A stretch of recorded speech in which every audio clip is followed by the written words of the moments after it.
शस्त्र उठाने से पूर्व मेरे एक प्रश्न पर चिंतन अवश्य कीजिए। यदि मैं आपसे कहूं जो अश्वत्थामा मरा है वो वास्तव में आपका पुत्र नहीं, एक हाथी, तो क्या आपका जीवन आपको पुनः मधुर प्रतीत होने लगेगा? क्या आपका हृदय फिर से करुणा से भर जाएगा? यथार्थ कह रहे हैं वासुदेव। वास्तव में मेरे पुत्र की मृत्यु नहीं हुई।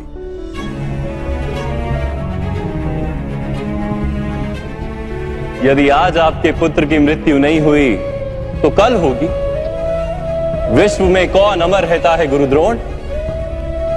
किंतु वास्तविक प्रश्न तो यह है कि आपके जीवन के सुख दुख, आशा निराशा, ज्ञान अज्ञान, क्या सब कुछ केवल आपके पुत्र से बंधे?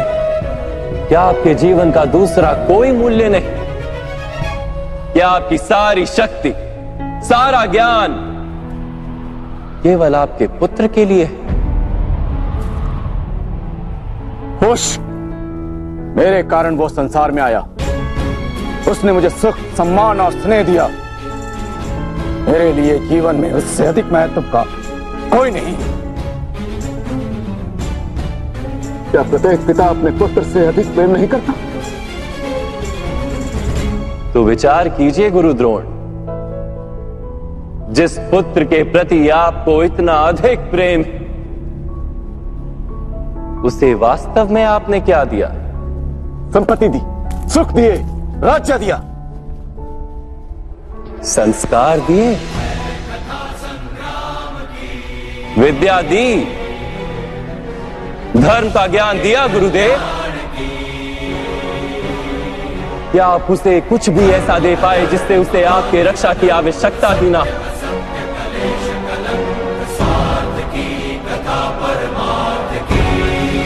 मैं मानता सब अर्जुन तथा अंगराज कर्ण की भांति महान योद्धा नहीं बन पाते, किंतु आप अपने पुत्र को उचित निर्णय लेने का शिक्षण तो दे ही सकते थे। यदि आपने ऐसा किया होता तो आज आपका पुत्र धर्म का शत्रु नहीं होता और आपको भी अधर्म के पक्ष में रहकर युद्ध नहीं करना पड़ता। मैं अपने पुत्र अश्वत्थामा को सारे सुख देने की इच्छा रखता था वासुदेव। मेरे पुत्र अश्वत्थामा के प्रति मेरे मन में प्रेम के कारण। प्रेम तो उन्नति देता है, उचित अनुचित का ज्ञान देता है गुरुदेव। प्रेम होता तो आप भी अधर्म से नहीं बंधते और आपका पुत्र भी अधर्म से छूट जाता। वास्तव में ये प्रेम नहीं, आपके मन का मोह है। प्रेम और मोह के बीच क्या भेद होता है, क्या आपने कभी विचार किया?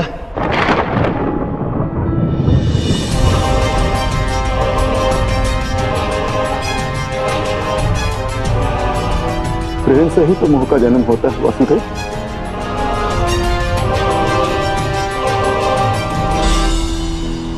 नहीं, वास्तव में जहां प्रेम होता है वहां मोह होता ही नहीं। प्रेम का जन्म करुणा से होता है और मोह का जन्म अहंकार से। प्रेम कहता है कि मेरे पुत्र को ईश्वर संसार के सभी सुख देंगे और मोह कहता है कि मैं अपने पुत्र को संसार के सारे सुख दूंगा। प्रेम कहता है कि मुझे अपने पुत्र पर गर्व और मोह कहता है कि मेरे पुत्र को मुझ पर गर्व। प्रेम मुक्ति देता है गुरुदेव, मोह बांधता है। प्रेम धर्म है गुरुदेव और मोह अधर्म।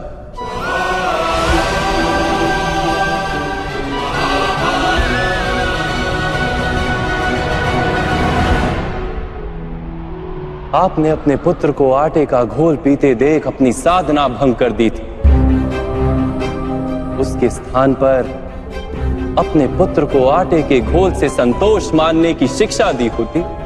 अपनी साधना भंग करने के स्थान पर उसे संघर्ष करके कुछ प्राप्त करने का शिक्षण दिया होता, तो क्या आज आपकी स्थिति कुछ भिन्न नहीं होती? अपने पुत्र का भविष्य उज्जवल बनाने के प्रयासों में आप उसके चरित्र को उज्जवल बनाना भूल ही गए। आपके मोह के कारण उसके जीवन से धर्म नष्ट हो गया। लोभ, भय और लालसा का शिक्षण दिया आपने उसे, और स्वयं भी उसी मोह के कारण वास्तव में आप गुरु तो कभी बन ही नहीं पाए, केवल शिक्षक बनकर रह गए आप।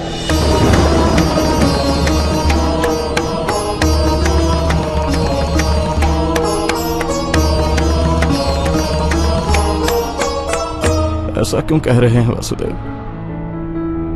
मैंने तो अपने संपूर्ण जीवन में अपने सारे शिष्यों को संपूर्ण निष्ठा से उत्तम बनाने का प्रयास किया है। गुरु वो होता है जो विद्या का दान देता है, विद्या का व्यापार नहीं करता। इसीलिए गुरु को अपने शिष्यों से दक्षिणा की आशा होती है, मूल्य की नहीं। किंतु आपने अपने अमूल्य ज्ञान का मूल्य निश्चित कर दिया। अपने ज्ञान के बदले में अपने शिष्यों से प्रतिशोध मांगकर आपने न केवल अपने जीवन में विष घोल दिया, अपितु अपने शिष्यों के जीवन में भी विष घोल दिया। और ये सब आपके मोह और अहंकार के कारण हुआ। आप गुरु नहीं हैं द्रोणाचार्य। जिस व्यक्ति के हृदय में अहंकार और मन में मोह तथा लालसा होती, उसके हाथों धर्म का कार्य तो हो ही नहीं सकता। इसलिए महर्षि भरद्वाज के पुत्र जैसे बाढ़ में डूबता हुआ व्यक्ति किसी वृक्ष को पकड़कर स्वयं की रक्षा करता है, वैसे ही इस अंत समय में धर्म को पकड़ लीजिए। आज समय है उचित निर्णय लेने का। मोह का त्याग कीजिए।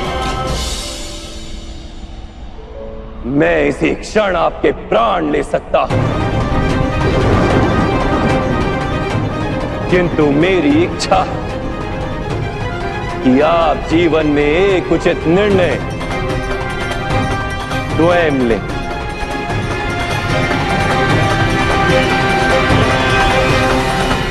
यथार्थ कह रहे हैं आप।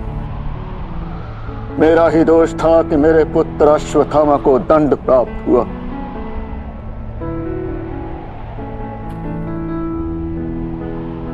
अब समय आ गया है कि मुझे भी दंड प्राप्त हो। मैं स्वीकार करने को सज्ज हूं।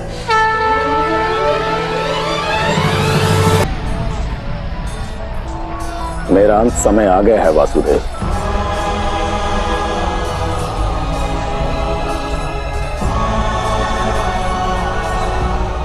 मैं आपको अंतिम प्रणाम करके अपने प्राण त्याग रहा हूं। मेरी पुत्री समान द्रौपदी से कहना, महर्षि भरद्वाज के पुत्र द्रोण ने मृत्यु से पूर्व उसकी क्षमा मांगी थी।